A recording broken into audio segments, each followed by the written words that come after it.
Sa panayam ni Katunying, inamin ni PBBM na bukas pa rin siya sa posibilidad ng pakikipagkasundo sa kampo ng mga Duterte. Oo.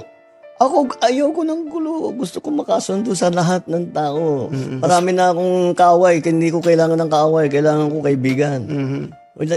Kagaya na sabi ko sa'yo, pagka magko-confess ako dito.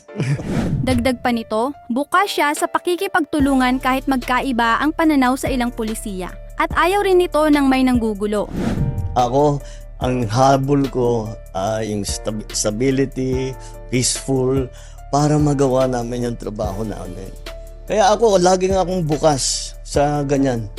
I'm always open to any approach na, alika, magtulungan tayo. Kahit hindi tayo magkasundo sa polisiya, hindi tayo magkasundo. Gawin yung trabaho pero wag na tayong nanggugulo.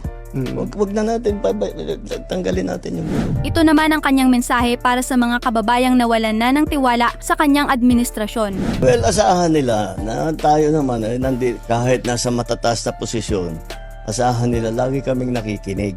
Lagi kaming nakikinig sa kanilang hinain, sa kanilang nagiging problema at tinahanapan natin ng long-term solutions. At ngayon, talagang ipamadaliin na namin yung immediate solutions na pwedeng gawin kaagad. Yun ang mararamdaman ng taong bayan.